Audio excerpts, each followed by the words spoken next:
Hey everybody, Larry, One Man Garage. It's been a while. I don't know if this will be a long video, but now the weather's better, so working on the Firebird a little more.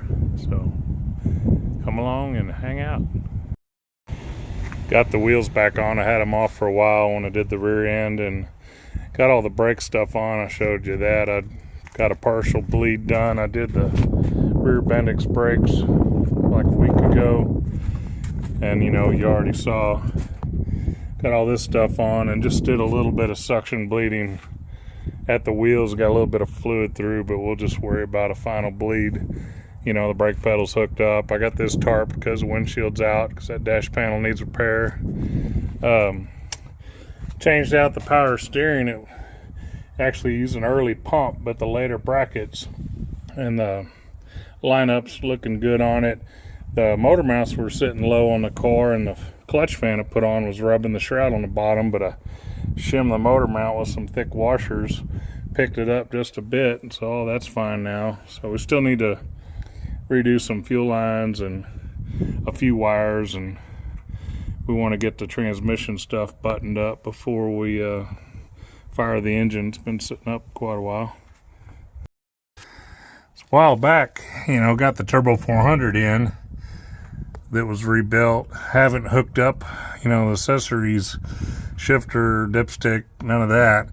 Have the cross member bolted in, but was having a weird problem with the torque converter bolts. And this is a actual original Pontiac 12-inch converter I had rebuilt, but I had this old SFI flex plate I'd used before, and it was just missing by a millimeter, a couple millimeters probably, for the bolts to go through properly.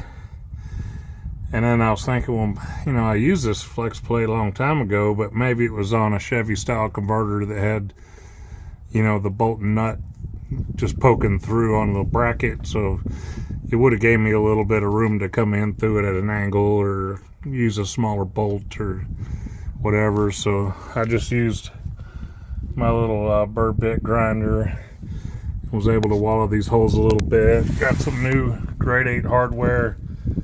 It's going to be the 3/8 thread with the nice flanged head, grade 8, for the converter bolts. But they're probably slightly longer than original, so I'm going to put a lock washer underneath that, and we're going to get the converter bolts in. I think I got all the clearance and done, and I even wore my safety goggles provided by work, because safety should be first, especially if you're under a rusty car and grinding metal on your back.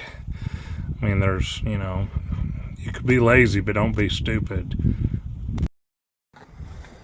Well, having success. All the bolts are in and just need to be tightened up. Got the lock washers on them, so it looks like we're in business to move forward. We're gonna do an oil change before we turn it on too, because ew, and that's old and ew. So yeah, buddy, gonna tighten these up real quick. Went through my various stacks of parts, neatly organized, only where I know where stuff's at, which means my mess. And I found this match set. Doesn't appear damaged. Still has an O-ring, which means I can put silicone over that and it'll work.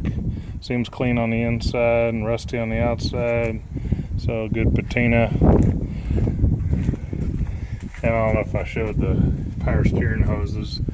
Got the new low pressure hose and new high pressure hose on the other day, and of course this filter is going away, a lot of this old rubber. I'm going to try to get some metal line and not have so much rubber. We got the lines need to go under the engine over to the other side where the original lines are cut. It's got rubber going here that actually was going up and over and down, pre-filtered and after filtered, but we're gonna, I don't know, I might get a new molded brake line or just make something to go under the pan like it should. We'll see. Well, it turns out this one, which is the same as this one, doesn't seem to want to line up to get in there. Firewall clearance is tight, And a little research shows that the 69 Firebird 400, I guess first gen Firebird 400, has a more unique, different shape on the tube to get it to fit. So that's disturbing and kind of not cool. So worst case scenario is spend $100-200 and get a damn low car flex cable crap I don't want, or this tube that the bracket's already missing, which means we'll just zip tie it to a bolt, has a different shape.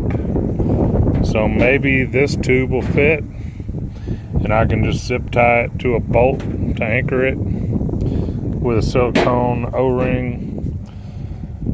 But kind of a little irritating, so we're going to wrap this video up due to I'm not messing with it more today.